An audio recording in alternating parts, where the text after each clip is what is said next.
প্রতি বছর বাজেট অধিবেশনের সময় দেখা যায় খবরের কাগজ, টিভি মিডিয়া কিংবা সোশ্যাল মিডিয়াতে তথ্যের ছড়াছড়ি। এই খাতে এত হাজার কোটি টাকা বরাদ্দ কিংবা সেই খাতে এত % ট্যাক্স এবং সরকারের এই সিদ্ধান্তের কারণে অর্থনীতির ওই ধরনের ক্ষতি হবে, এমন সব তথ্যের ভিড়ে যেন টেকাই মুশকিল। তবে এই বাজেট জিনিসটা কি এবং তা আমাদের জীবনে কিভাবে প্রভাব ফেলে তা জানবো আজকের স্টার এক্সপ্লেইনসে। বাজেট হলো সরকারের একটি বছরের অ্যানুয়াল ফাইন্যান্সিয়াল স্টেটমেন্ট। সরকার একটি বছরের কোন খাত থেকে কত টাকা আয় করবে, কোন খাতে ব্যয় করবে তার একটি পরিকল্পনা সরকার প্রকাশ করে বাজেটের মাধ্যমে। একটি অর্থ বছরের জন্য, অর্থাৎ এক বছরের জুলাই থেকে পরের বছরের জুন পর্যন্ত এই বাজেট কার্যকর হয়। কিন্তু এই বাজেট আপনার আমার ব্যক্তিগত বা পারিবারিক বাজেট থেকে একটি গুরুত্বপূর্ণ দিক থেকে আলাদা। আপনি বা আমি যখন বাজেট করি তখন আমাদের বাজেটে আয় সাধারণত ব্যয়ের থেকে বেশি হয়ে থাকে, কিন্তু সরকার প্রয়োজন ভেদে এই ব্যয়টিকে বেশি ধরতে পারেন। একে অর্থনীতির ভাষায় বলা হয় বাজেট ডেফিসিট। যেমন 2023 সালে বাংলাদেশ সরকারের বাজেটে রেভিনিউ বা আয় ছিল 5 লক্ষ কোটি টাকা, কিন্তু খরচ ছিল 7.5 লক্ষ কোটি টাকারও বেশি। অর্থাৎ এখানে বাজেট ডেফিসিট ছিল প্রায় 2.5 লক্ষ কোটি টাকা।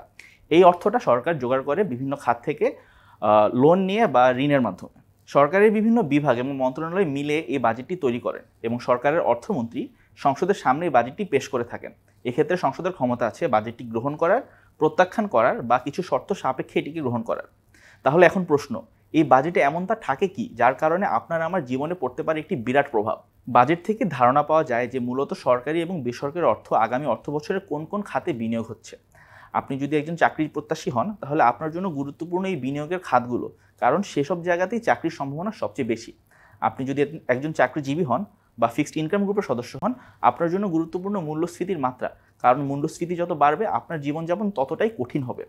আপনি যদি একজন বয়স্ক মানুষ হন কিংবা প্রান্তিক জনগোষ্ঠীর সদস্য হন, আপনার জন্য গুরুত্বপূর্ণ সামাজিক নিরাপত্তা খাতে সরকার কতটুকু অর্থ ব্যয় করছে, কারণ সেই অর্থটুকুই হবে আপনার জন্য বরাদ্দ। সাধারণত দেখা যায় মিডিয়ায় বাজেটের সবচেয়ে আলোচিত অংশ হচ্ছে নিত্য প্রয়োজনীয় দ্রব্যের মূল্য। সরকার বিভিন্ন জিনিসের উপর কর আরোপ করার মাধ্যমে এই দ্রব্যের মূল্যের তারতম্যের উপর প্রভাব ফেলে থাকে। আমরা উদাহরণস্বরূপ ল্যাপটপের বাজারের দামের ঊর্ধ্বগতির দিকে তাকাতে পারি। এই ল্যাপটপের দামের ঊর্ধ্বগতির জন্য দুটি জিনিসকে আমরা চিহ্নিত করতে পারি, তা হচ্ছে ডলারের দামের ঊর্ধ্বগতি এবং ল্যাপটপের উপর 30% আমদানি কর। গণমাধ্যমে আভাস এসেছে যে আগামী অর্থ বছরে সরকার থেকে এই আমদানি করটি কমিয়ে 20% করা হবে, যার কারণে ল্যাপটপ হতে পারে আরও একটু সাশ্রয়ী। বাজেট থেকে একটি গুরুত্বপূর্ণ আভাস পাওয়া যায় যে একটি দেশের ভবিষ্যৎ অর্থনীতি কোন দিকে যাচ্ছে। অর্থনীতিবিদরা বলে থাকেন যে দেশে যদি উচ্চ মূল্যস্ফীতির সমস্যা থাকে তাহলে সরকারের উচিত বাজেটে ব্যয়ের পরিমাণ কমিয়ে আনা, কিংবা দেশে যদি ডলার সংকট অথবা বৈদেশিক ঋণের চাপ থাকে তাহলে সরকারের উচিত বিভিন্ন খাত থেকে ঋণ নেওয়ার প্রবণতা কমিয়ে আনা। কিন্তু যদি বাজেটে আমরা এসব নীতির প্রতিফলন না দেখি তাহলে বুঝতে হবে যে সরকারের এক্ষেত্রে রয়েছে কোনো ভিন্ন পরিকল্পনা অথবা রয়েছে পদক্ষেপের অভাব। আমরা অনেকে মনে করে থাকি যে বাজেট একটি জটিল প্রক্রিয়া যা শুধুমাত্র সাংবাদিক বা অর্থনীতিবিদদের জন্যই গুরুত্বপূর্ণ, কিন্তু আসলে তা নয়। বাজেট আমাদের প্রত্যেকের জীবনে প্রতিদিন কোনো না কোনোভাবে প্রভাব ফেলছে। তো আমাদের সকলেরই উচিত নিজের এবং দেশের অর্থনৈতিক ভবিষ্যৎ সম্পর্কে সচেতন হওয়া এবং চোখ রাখা আগামী বাজেটের দিকে।